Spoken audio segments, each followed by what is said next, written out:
Alors, j'ai le plaisir de recevoir aujourd'hui à MPCM Jean-Louis Locher.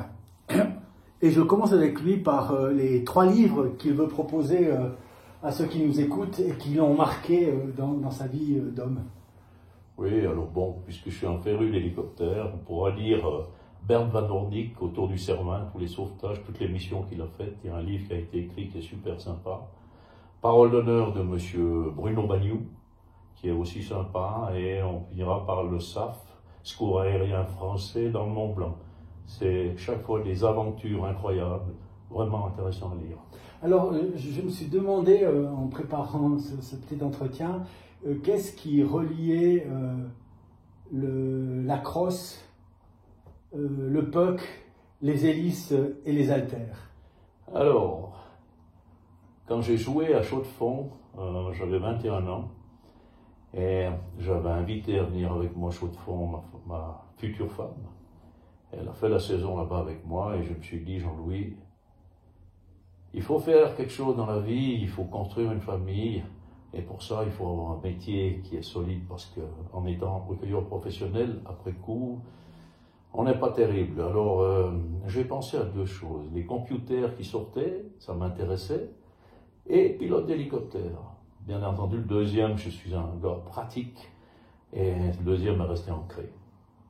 Je me suis demandé, quand j'ai formulé cette question, je me suis dit que la réponse que peut-être on m'apporterait, ça serait le mot passion. Est-ce que c'est pas la passion qui relie ces 3, disons, périodes de votre vie? C'est exactement ça. Le hockey, j'ai été passionné. Le pilote d'hélicoptère, c'est 35 ans de bonheur chez un glacier. Et la musculation, à 11 ans, je levais déjà des petits haltères. J'ai commencé réellement à travailler en 1994. Et j'ai connu un avenir en 1994, vraiment un gars super, avec lequel on peut compter et qui a une connaissance incroyable dans le domaine de muscle. Là, je viens de passer de mon premier test un championnat. Je ne pouvais pas le faire avant parce que avec mon travail, j'étais tellement pris, je ne pouvais pas me reposer, j'étais toujours sur le qui-vive pour partir sur des missions. Donc j'ai dit, à 65 ans, je vais essayer quelque chose. On dit qu'une des évolutions assez marquées dans le sport d'élite, c'est les compléments de musculation qui existent maintenant et qui n'existaient pas à l'époque. Donc quand vous étiez hockeyeur, c'était un aspect qui était complètement négligé ou bien de ci, de là? Je dirais que ça commençait à sortir. On avait le Gatorade pour boire, pour hydrater pendant le match, mais autrement, il n'y avait rien d'autre, quoi. C'était manger, bien manger, manger le steak avant le match, et puis en avant, quoi. Et pourquoi se diriger plutôt vers le hockey que, par exemple, en Valais, on est très marqué notamment par le football ou bien par les sports d'hiver? Très bonne question. J'ai fait du ski, mais c'était pas pour moi.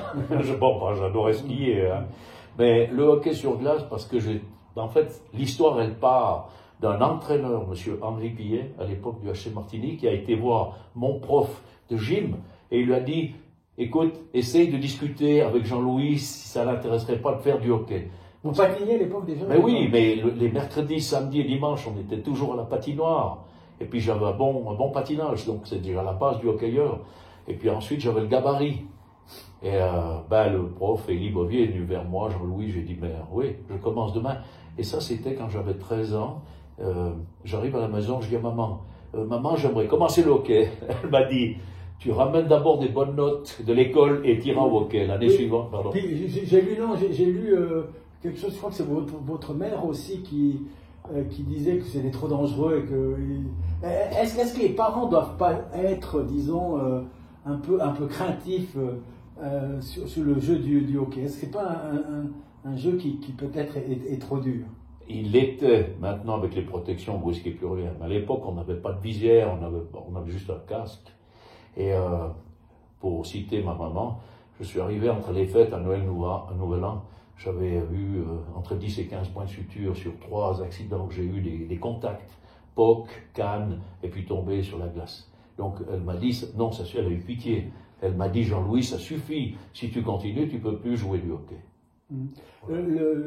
L'ancien entraîneur de l'équipe russe de hockey, c'est un sport que je ne connais pas bien du tout, disait que le sport qui s'approchait le plus du hockey, c'était le basketball, que je connais très très bien, Et en réalité, il faisait surtout, en disant que le hockey allait naturellement beaucoup plus vite, mais que la structure, le 5 contre 5 totalement, et notamment la structure du jeu en attaque sur les contre-attaques avec les ailiers et celui qui est au centre, amener le puck devant les buts, bon, il faut tourner autour du but, et que lui, pendant l'été, faisait pas mal de basket, il demandait aux gens de tourner autour du panier. Ouais, vous aviez... bien. Non, je ne savais pas, mais en fait, c'est vrai que c'est similaire, sauf le sol. Ah, ça glisse un peu plus sur la patinoire. Ouais. Et puis le courage, est-ce qu'il faut plus de courage? Est-ce que c'est un sport où il faut beaucoup de courage? Non, pas du tout. Non, il faut avoir du plaisir, comme dans tous les sports.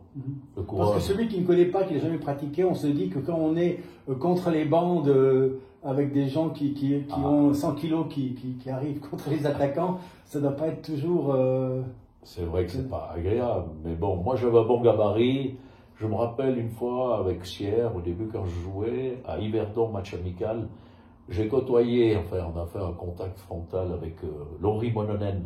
Il faisait un bon 100 kilos, moi j'étais tout jeune, j'avais quoi, 20 ans à peine, 19 ans. Et je suis resté par terre, commotion cérébrale, rentré à la maison, et puis voilà quoi. Ça ne vous a pas guéri de ce sport? Pas du tout. Après c'est moi qui ai donné. J'ai donné, enfin, j'ai joué comme mon entraîneur voulait. Et l'aspect tactique du hockey, qu'est-ce que vous diriez pour vendre cet aspect du jeu? À part le fait que ça va très vite, il y a beaucoup de contacts, etc.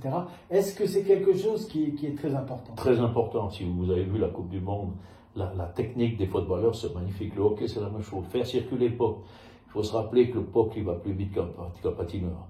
Donc, on place les joueurs, ils bougent. Ben, les entraînements, c'est fait pour ça. Hein. Ça veut dire qu'on tourne, on refait les séquences, le jeu à 5 contre 4, à 4 contre 5, tout ça, c'est étudié. C'est les entraînements. Pour citer Sierre, le matin, on faisait du technique, le soir, on faisait du physique.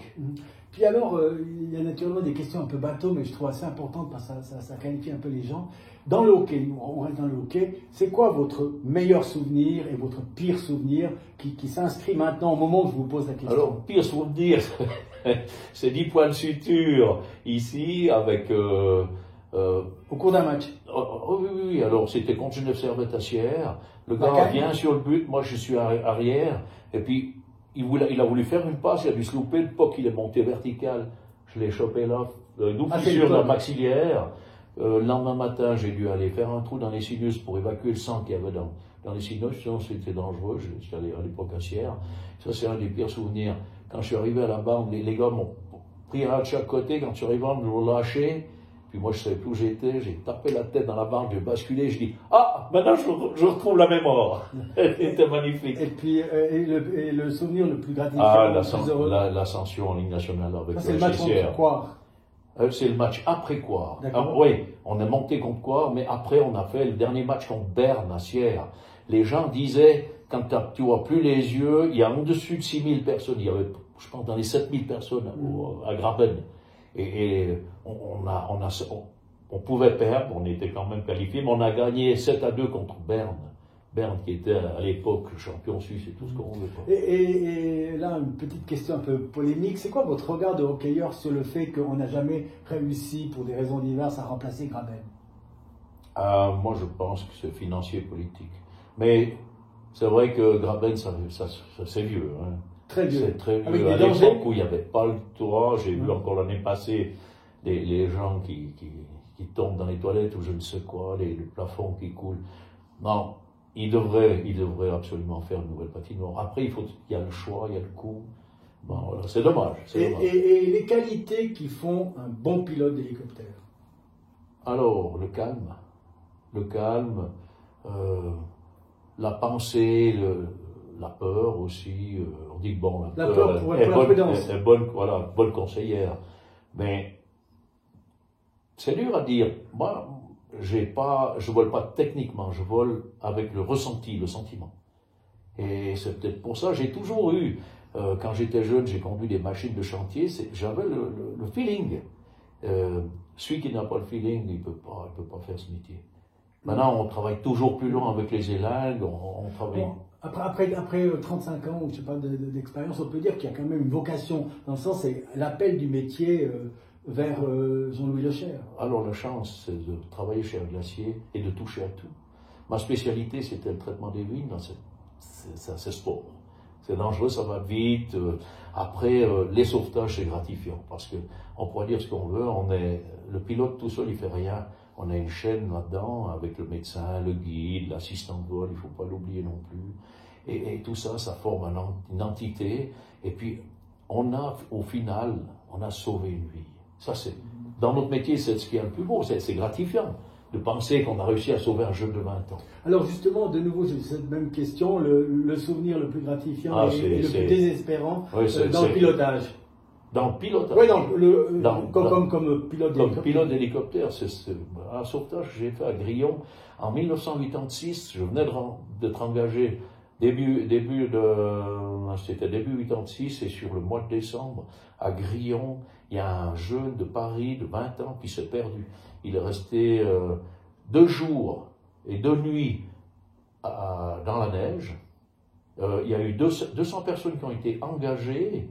Et puis, le dernier jour, le patron, nous, on écoutait ça. Moi, j'étais à Colombey, on écoutait passer sur la radio parce qu'on n'avait pas été invités, parce que c'était Réga. Et puis, les gars, ils venaient de là. Enfin, environ 200 personnes qui travaillaient là-dessus. Et puis, le soir, vers 17h30, le chef de la colonne secours appelle Colombey. Écoutez, on a besoin de vous, il faut treuiller. Mes gars, ils sont dans la Grillonne. Et puis là, ils vont pas réussir à sortir. Ils annoncent la neige. On est obligé d'arrêter. Alors j'ai dit ok, on entend ça, je lui ai dit, on a entendu ça toute la journée, on sait exactement qu'est-ce qui se passe avec vous. On arrive, 10 minutes après on était sur place, on a treuillé une dizaine de personnes, et puis là je demande aux gars, aux responsables, je lui dis mais on est là avec l'hélico, je sais que vous avez fouillé partout ailleurs, il vous reste plus que les gorges de la Grillonne. J'ai dit, on y va, on peut pas ne pas aller pendant qu'on a encore du jour et de la visibilité. Il a dit, oui, c'est une bonne idée. On est monté un bout, d'un coup, je dis, hé, il y a une trace là. Alors, on monte. Ah, c'est Goupil qui est rentré à la tanière. Puis j'ai dit, on est là. J'ai dit, on monte encore un petit bout. C'est là que, 50 mètres plus haut, assis au bord de la rivière, un gars qui était semi-conscient. C'est mon assistant qui l'a vu, il est là, voilà, là, extraordinaire. Ça, j'en frissonne encore aujourd'hui. On l'a treuillé. Le souvenir que j'ai, quand il arrivait à la trappe, et que j'ai vu ses yeux, il avait des yeux bleus, et puis blancs, d'un regard froid, glacial. Mais on voyait qu'il a compris qu'on lui avait sauvé la vie. Alors, on l'a amené à l'hôpital, et puis il s'en sort avec le pouce du pied gelé, c'est tout. Son papa est venu à la base nous remercier, il a dit, vous savez, j'ai un deuxième fils. C'était une nouvelle vie qui avait commencé, parce que pour lui, il était perdu. Ouais. Et puis si on ne pouvait pas aller le chercher le soir-là, c'était fini. Ça s'aurait fait 3 jours, 3 nuits. Donc vraiment un moment émouvant. Terrible, terrible. Tous les sauvetages sont émouvants, parce qu'on voit des morts, on voit des gens. Un des premiers que j'ai vu, il a fait la face ouest du Weissort jusqu'au fond. Je vous laisse imaginer l'état du gars. C'était la première fois que moi je voyais vraiment quelqu'un qui était tombé. Hein. Alors ça c'est clair, on a mal au cœur parce qu'on n'a rien pu faire. Mais de sauver quelqu'un, ouais, moi je trouve que c'est... Alors à l'opposé, le souvenir le plus négatif ou qui vous brise encore le cœur aujourd'hui? Arrêter mon travail. Alors j'ai lu quelque part que vous étiez assez mécontent, on va dire, du fait que, passé l'âge de 60 ans, d'après ce que j'ai compris, les règles sont telles qu'il y a des contrôles qui sont tellement nombreux que vous vous demandez à quoi tout ça rime. C'est clair, parce qu'en fait, quand j'ai commencé, il n'y avait jamais de contrôle. Après, on a eu un prof-check qui se faisait par le biais de l'instructeur de la société. Et puis après, on a eu des examens, c'est comme si on recommençait une licence de pilote. Alors, ils faisaient A, B, il faut tout, là, on a des questionnaires chaque 6 mois, et puis les visites médicales. Ils nous ont envoyés chez le neurologue, il a dit, moi je ne fais pas ça à mes patients. Les gens étaient sciés de savoir à quel point ils contrôlaient la perfection du type, quoi. Alors, ouais, c'est lourd. C'est lourd et ça m'a pas plu. Et puis on pourra dire, on avait le droit de voler en transport, on pouvait faire 8 heures sur une ville, mais on n'avait pas le droit de prendre un passager puis faire un atterrissage par le lac, donc par le sud pour poser à Lausanne. Et vous-même, vous vous sentez tout aussi capable que vous étiez à 40 ans. Mais oui, alors autrement, on ne me laisse pas voler sur une ville avec une élingue de 50-80 mètres, travailler toute une journée sur une ville, puis après on me dit non, Jean-Louis, tu ne peux pas voler avec des passagers. Voilà. Ouais. Et votre rapport, alors je pense qu'il a dû vous marquer avec celui qui nous a quittés là, Bruno Bagné. Ah, oh, c'est un papa. Hein. Donc c'est aussi quelqu'un qui aimait beaucoup le sport, notamment. Oui. Donc un papa. Un papa, oui. Oui, c'était une famille, c'était un papa, c'était un gars. On avait un souci, on allait le trouver. Il essayait toujours de faire quelque chose, nous arranger. Vraiment, c'était un papa. Et aussi au niveau pilotage? Alors, pilotage, malheureusement, il aurait dû arrêter à l'époque. Il a aussi arrêté parce qu'il fallait faire des checks, aller promener 40 minutes, griller de l'argent dans le vide comme ça, pour montrer qu'on savait piloter. Moi, je pense qu'avec 16 000, 17 000 heures, on n'a encore pas besoin de prouver à un jeune instructeur de 20 ans ou de 25 ans qu'on sait voler. Et aujourd'hui, celui qui se dit, tiens, je vais faire mon permis de voiture, et puis ensuite, il se dit, ah, mais moi j'aimerais bien être pilote d'hélicoptère. Quel chemin vous lui conseillez, la voie, etc. Alors, la première chose, j'ai eu ce cas-là de figure, un gars qui est venu, un jeune. Oui, moi j'aimerais faire pilote d'hélico. J'ai dit oui, pilote d'hélico, c'est pas aller sur Lugano aujourd'hui, fait grand beau. C'est aussi aller sortir du bois toute la journée. C'est aussi prendre des risques dans les sauvetages, des risques calculés bien entendu, mais prendre des risques pour aller un petit peu plus loin qu'en vol normal pour sauver des vies. Alors j'ai dit voilà, c'est à toutes. Le gars, il était plutôt pour voilà, moi je vais vite en bas à Lausanne ou à Genève ou je ne sais où. Mais c'est quoi la formation non? La formation aujourd'hui est devenue compliquée, mais en fait à l'époque, on avait 20... Non mais aujourd'hui, le jeune aujourd'hui, qu'est-ce qu'il doit faire pour devenir pilote d'hélicoptère? Il doit déjà aller dans une école de vol, donc théorique et pratique. Et puis après, il faut, je pense, dans les 120 heures pour une licence commerciale. Ça coûte extrêmement cher. J'ai vu un chiffre de l'ordre de 100 000 francs. Ah, ça c'était le mien à l'époque, en 1900. Maintenant c'est encore plus. Oh, maintenant c'est plus cher, oui. Parce qu'il y a déjà plus d'heures. Et puis dans les écoles, moi j'avais pas. Quand j'ai commencé, c'est Aldo Guanzini, à l'époque, qui était chez Flight, il m'a donné la théorie. Et puis la pratique, je l'ai fait avec, regretté à Raphaël Henny, un gars extraordinaire. C'était mon instructeur depuis le début jusqu'à la fin. Alors, t'as vu, hein? Oh, il était trop, lui. Et comment vous vivez personnellement, parce que vous en avez vécu quelques-uns où il y a ces drames de mort de pilotes d'hélicoptère à la suite de circonstances, oui, certaines, n'importe quelle circonstance, c'est toujours un poids. Je me suis jamais remis en question, mais oui, ça touche, ça fait mal, on essaie de comprendre, et puis on essaie d'apprendre de l'erreur des autres. Il y a des fois le destin qui joue un rôle là-dedans aussi. Oui, pour moi il y a le destin, parce que quelqu'un qui a un accident d'hélicoptère qui peut raconter, il n'y en a pas beaucoup. Puis l'index, soit écrit des fois caustique ou ironique. C'est quoi? Je connais déjà la réponse, mais ah bon oui, je connais un peu la réponse parce que avec toute cette polémique qu'il y a eu pour le choix de la prochaine compagnie dont Air Glacier vient d'être aujourd'hui choisi de par son expérience, etc. Quelqu'un qui veut s'approcher de ce marché qui n'est pas pris, est-ce qu'il a le droit légitime en quelque sorte d'avoir un peu de rancœur ou bien pas? Bon, ça dépend comment on voit les choses. On a deux compagnies en Valais qui se partagent le travail. C'est des professionnels. Ça, on voit Air Zermatt, Air Glacier. Mais oui, c'est des professionnels. Et moi, je ne viens pas pourquoi la Rega suisse, qui possède déjà l'entité de la Suisse, sauf le Valais, vient mettre les pieds dans ce marché-là. Le problème, c'est qu'on peut bien travailler avec la Rega à Sion. Admettons, parce que c'est la base de Sion qu'on cause là.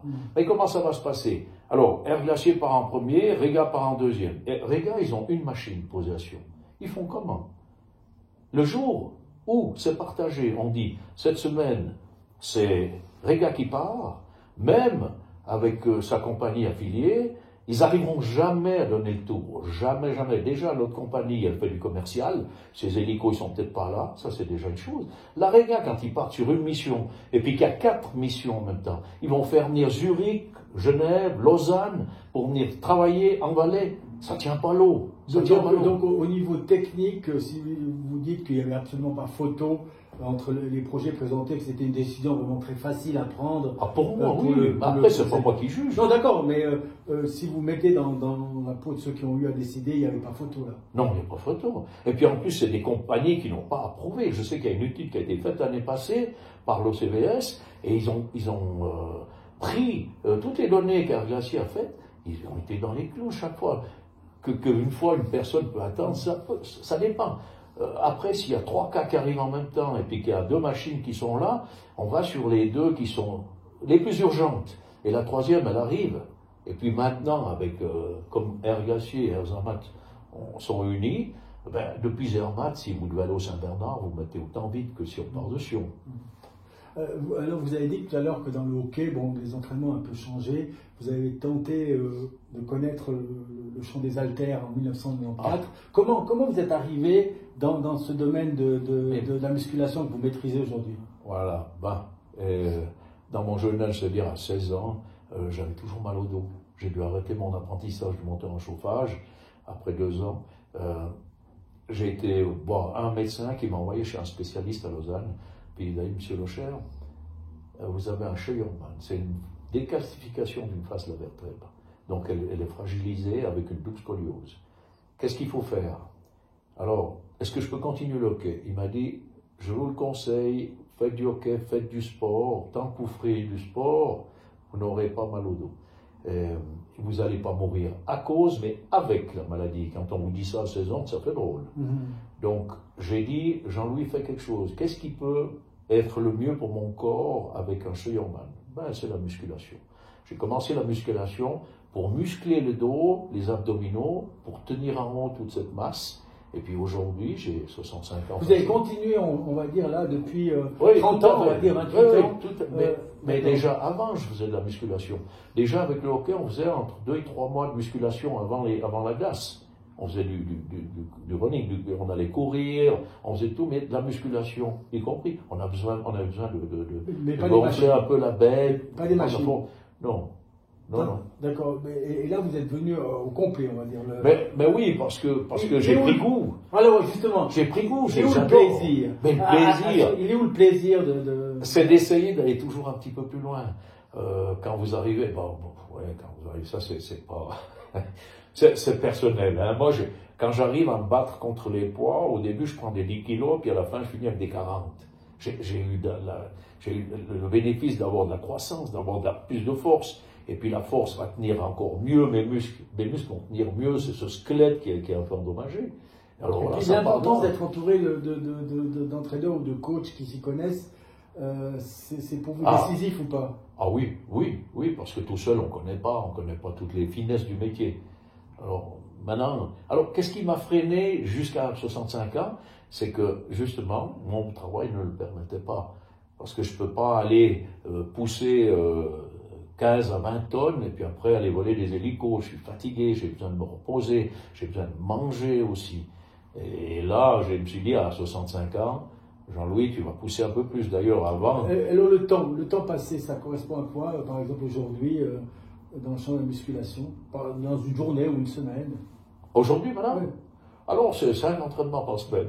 5 entraînements par semaine? C'est 2 jours. Et une session d'entraînement, combien de temps? Ouais, 1 heure. Il faut compter 1 heure. Pas plus, ni moins. Mais un programme vraiment précis? Oui, alors, par exemple, aujourd'hui, on a fait les jambes.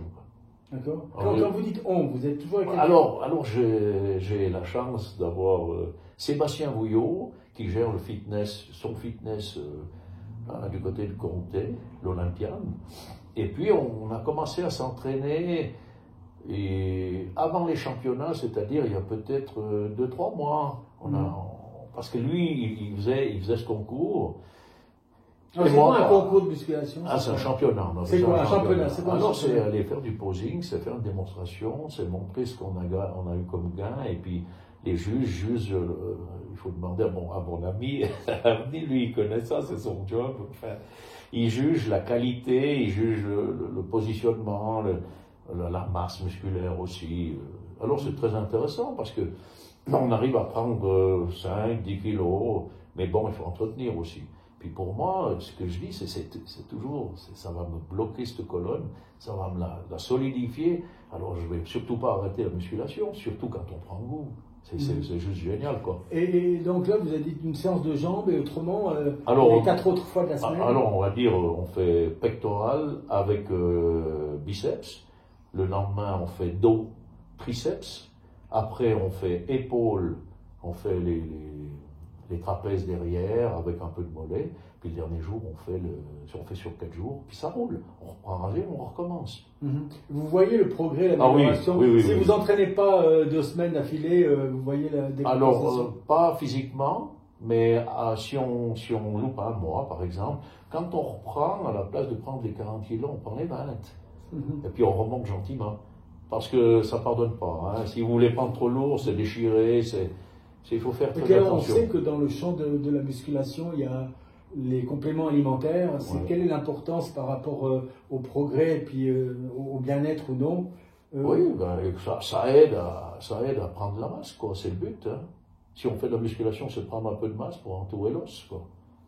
Donc ça en premier, et puis le plaisir d'avoir un bon physique, de ne pas être fatigué quand on va travailler la campagne, des trucs comme ça, parce qu'il n'y a pas rien que la musculation. Et à la campagne.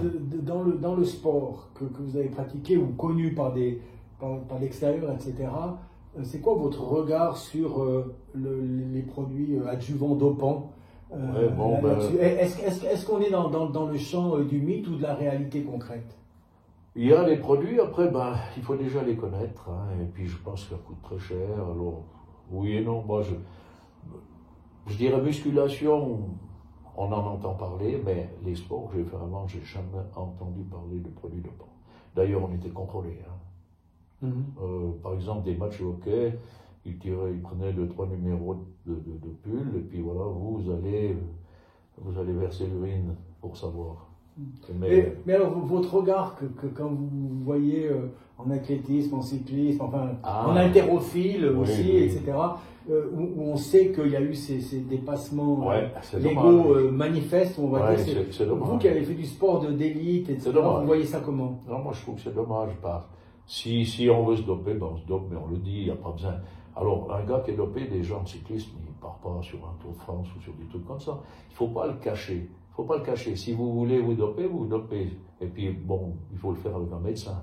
Parce que sinon, la santé, elle prend un coup. Mais vous seriez favorable en quelque sorte, oui, mais pour tout le monde. Pour tout le monde ou personne. L'introduction licite du produit dopant dans le sport d'élite. Enfin, ça, c'est une question qui revient de manière récurrente, en fait. Hein. L'argument, c'est de dire on ne peut pas faire du sport d'élite un sport dopant par rapport aux jeunes et par rapport à la tricherie qui est... C'est plus de la tricherie, si on le dit. C'est pas de la tricherie. Mais c'est souhaitable? Ah non, pour moi pas. Moi, je préfère rester alors propre et puis faire ce que je peux faire et puis pas plus le reste, quoi, je veux dire. Oui. Ah écoutez, déjà, il faut avoir un gros porte-monnaie, hein, ça, c'est parce que ça doit être terrible. Non, et moi je vois mal un cycliste par rapport aux autres concurrents. S'il est dopé, il a quel plaisir de gagner au-dedans de lui-même, hein, à part la fierté des autres. Non. Ça, c'est le bon sens du sportif éthique, j'ai envie de dire. Alors qu'on sait qu'il y a des tricheurs partout. C'est dommage, c'est dommage. Alors si on veut tricher, on le dit. Il faut rester ouvert. Et puis à ce moment-là, vous ne participez plus à des trucs officiels. Bon, peut-être que si Armstrong l'avait dit, moins de maillot jaune. Hein. Oh là là. Ouais. C'est terrible, c'est terrible. Et dans tous ces sports-là, l'importance de l'entraîneur. Est-ce que par exemple dans votre carrière de hockey, vous vous dites quand même, là j'ai rencontré un gars qui m'a fait progresser, etc. Oui, comme dans le champ de l'hélicoptère d'ailleurs. Oui, tout à fait. Mais juste pour citer que lui, Jacques Plante, quand il est venu à Sierre, le plus grand gardien au monde, il est venu à Sierre, c'est un bonheur. Magnifique. C'est un bonheur de côtoyer quelqu'un comme lui, d'écouter ses conseils. On a eu des Normand Dubé, qui était joueur, qui est resté dans les années à Sierre, il était super aussi. Tous les entraîneurs sont sympas. Il faut voir le bagage qu'ils amènent. Hein. On change d'équipe, on change d'entraîneur. Alors certains entraîneurs, bon, s'ils ne brillent pas trop, ils ne font pas trop longtemps, je veux dire. Mais moi, les entraîneurs que j'ai eus, ils étaient super. J'ai appris beaucoup. J'ai joué à Chaux-de-Fonds, j'ai joué à Villars, j'ai joué à Sierre, à Martigny, et puis j'ai fini à Nindar, en 2e ligue, à Roulibre. Mais voilà, on a toujours écouté l'entraîneur. Il venait porter ses idées, sa technique de jeu, puis on essayait de l'appliquer. C'est ce qui est intéressant. On sait que dans les groupes humains, et dans le sport en particulier, l'effet de groupe, je veux dire, le plaisir d'être ensemble, le plaisir de pratiquer ce sport, l'entente entre les équipiers a quelque chose permet d'améliorer les performances, les résultats, etc. Oui. Est-ce que là, à votre souvenir, il y a des gens là, dans les coachs entraîneurs que vous avez rencontrés, qui ont donné ce plus au groupe sur le plan, on va dire, de la motivation? Moi, je dirais que tous les entraîneurs essayent de réunir, de souder le groupe. Et qu'est-ce qui fait que on va dire, d'un entraîneur qui est plus en accord avec le groupe qu'un autre? C'est quoi la différence là? C'est déjà quand il se tient avec les joueurs, déjà. Quand il écoute les joueurs, et puis qu'il réunit les joueurs. On pourra dire qu'il est avec les joueurs.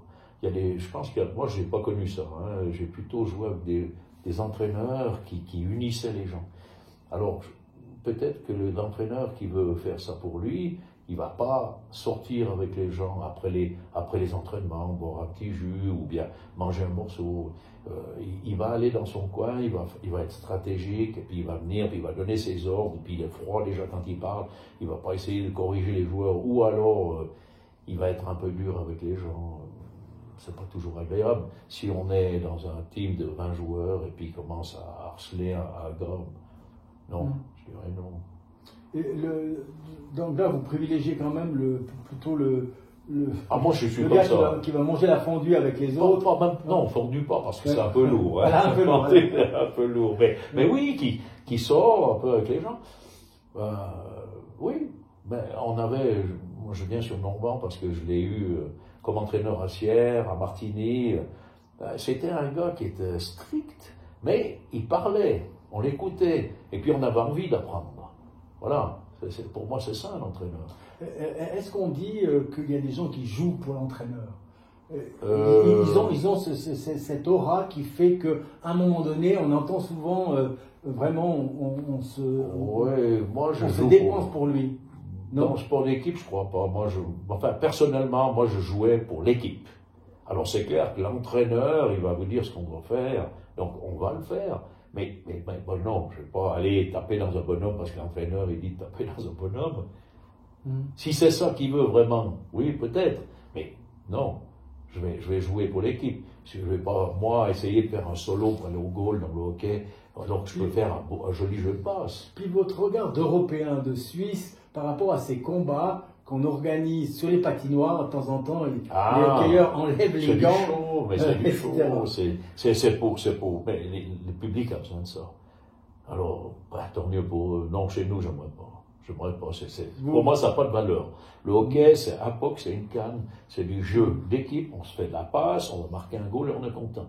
Le catch au milieu, ça c'est chez les Canadiens, les Américains, puis voilà. Si je vous dis que par rapport à notre enfance, on va dire notre adolescence, le hockey, c'est peut-être le sport en Suisse qui a le plus progressé au niveau international, au niveau des infrastructures techniques, des méthodes d'entraînement, etc.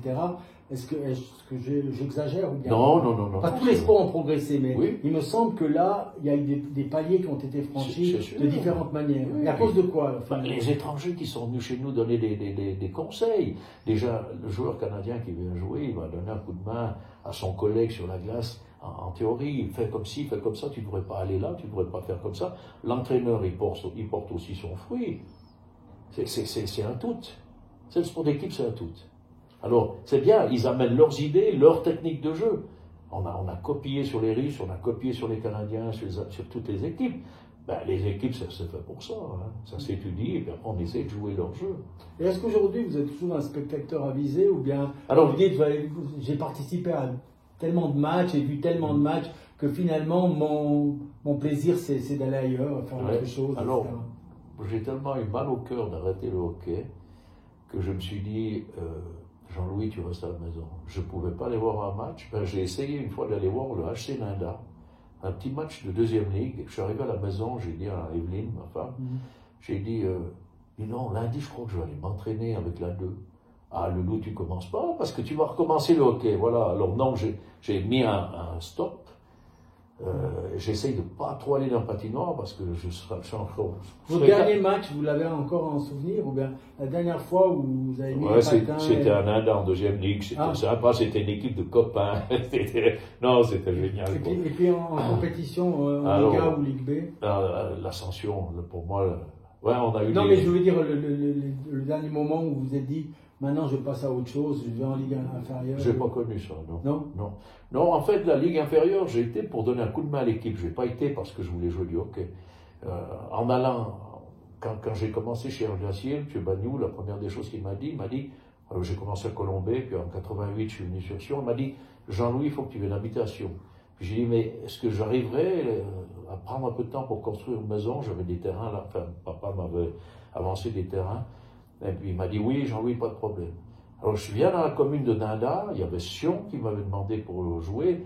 Ils nous ont même fait un peu de pression. Monsieur, moi je connais bien M. Bagnou, je vais causer avec lui. J'ai dit non, j'habite à Dinda, je vais aller donner un coup de main à Dinda.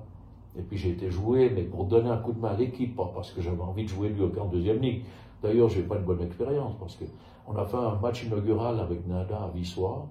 Et puis, bien entendu que, voilà, moi, avec le patinage que j'avais pas besoin d'appuyer fort. Je fais 2-3 dribbles, je passe entre les joueurs, j'arrive dans le goal pour tirer, et un coup de canne sur le pouce. Dans les gants de hockey, on a une grosse protection. J'avais l'ongle qui était loin dessous, j'ai dit au gars, j'ai dit, mais on a été manger ensemble avec l'autre équipe, après c'était un match inaugural. J'ai dit, mais pourquoi, amical, inaugural, tu fais des choses comme ça? Autrement, tu vas marquer un but. Alors non, j'ai dit quand même. Alors voilà, c'est une cible, le gars qui vient de Ligue nationale, qui va jouer en Ligue inférieure, c'est une cible et il faut l'abattre, et il faut pas le laisser jouer. C'est comme Ronaldo, c'est comme Mbappé. Oui, certains joueurs de hockey, quand ils sont arrivés en Suisse aussi, avaient transcrit un peu la même chose que vous faites. Ben voilà. Ouais.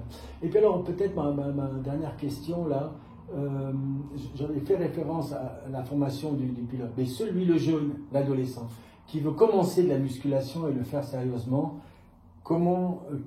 quel conseil vous lui donnez pour qu'il trouve le juste chemin, qu'il ne soit pas... Alors je lui donne déjà l'adresse d'un bon coach. D'accord. Ça, c'est important. Ah ben c'est surtout un jeune de 16 ans qui veut faire de la musculation, pour moi c'est trop jeune. Même à 18 ans, il faut faire attention, hein, il n'a pas fini sa croissance. On ne peut pas faire n'importe quoi. À quel âge il faudrait commencer alors? Non, il peut commencer à 16 ans, mais déjà, il faut faire un abonnement dans un fitness, c'est pas donné. Il faut que ses parents soient d'accord. Moi, je suis plutôt pour l'après, pour à partir de 20 ans dessus, quand on a déjà fait un autre sport. Je n'ai pas d'exemple concret à vous dire, mais voilà, le gars, il fait des échecs pour changer. Et puis tout d'un coup, il dit, ouais, moi j'aimerais peut-être faire de la musculation. Eh bien, je lui dis, voilà, va chez un coach, il va te conseiller, et puis il va surtout te guider pour aller dans une salle. Parce que prendre des haltères, il n'aura pas de résultat. C'est un peu ça. C'est pour tous les gens la même chose. Le gars qui veut commencer et puis qui va copier, après 2 mois, je pense qu'il est chez le Toubib avec une déchirure. Et puis au niveau nourriture, vous êtes suivi aussi par quelqu'un je vais le citer quand même, parce que c'est mon ami Avni. Hein, là, vous parlez de Avnija Nazifoski, de... Oui, tout à fait. Fitness, oui, exactement. California Fitness. Voilà, California Fitness. Il vend des produits, il sait conseiller les gens, et puis, moi, il m'a monté au-dessus. Hein. Il m'a monté au-dessus. Donc ça, c'est pour dire qu'il y a des gens qui sont très bien formés aussi dans le, il faut. Dans le coaching. Mais oui. Et il y en a de plus en plus. Hein. Il y en a de plus en plus. Ouais. C'est un job. Et puis, un gars, moi je dirais pas, moi ça m'intéresse pas trop, hein, je veux dire, parce que je préfère pousser pour le moment. Mais le jour, même dans le sport en général, les anciens, ils arrivent à apporter quelque chose, même dans mon métier. Mais il y en a ceux qui n'ont pas compris ça. Et au niveau nourriture, alors votre nourriture à travers la semaine. Alors là, aujourd'hui, je prenez quoi? Par exemple, aujourd'hui, je suis en prise de masse. Ce qui signifie, après mon concours, ça veut dire que je veux prendre un peu de muscle. Alors, qu'est-ce que vous avez mangé pour cette semaine en gros? Alors, beaucoup de poulet, beaucoup de riz. D'accord. Et puis, entre deux, des shakers de protéines. D'accord, des shakers de protéines. Beaucoup, oui. Oui, non, mais c'est bien. Mais moi, je suis pour Mais le matin, essayer. par exemple, le matin. Alors, le matin, on prend des flocons avec de la protéine. D'accord. Après, moi, je prends ça vers 9 heures, je prends du poulet. Déjà, du poulet. Le poulet, c'est magnifique.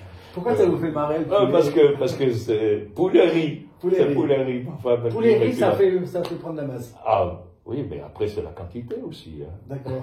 Et puis, bon, l'exercice. Ouais. C'est là. Alors, Au niveau balance, vous contrôlez régulièrement? alors, en prise de masse, oui. Oui, je prends la barre. Maintenant, moi, je ne regarde plus. D'accord. Ça ne m'intéresse pas. Je prends, j'ai du plaisir, puis dans un mois, je passe dessus, puis si j'ai moins de kilos, je vais voir le coach, puis je lui dis, qu'est-ce que t'as foutu? Non, on se comprend, quoi. Un coach, il faut un coach. Un coach. Le gars qui vient dans un fitness, bon, il va être aiguillé, hein, il va pas... Quoique, dans certains fitness, il paye son abonnement, et puis personne ne le suit. Bon. Et ça, c'est dommage. Alors, comme nous le connaissons tous deux, on va reconseiller pour California Fitness à Abidjan, oui. Nazufowski qui va sûrement nous écouter. Et puis alors, un grand merci pour ce moment. Un plaisir. Loulou, on dit Loulou. Hein. Oui, Loulou. Merci pour ce moment. Un plaisir.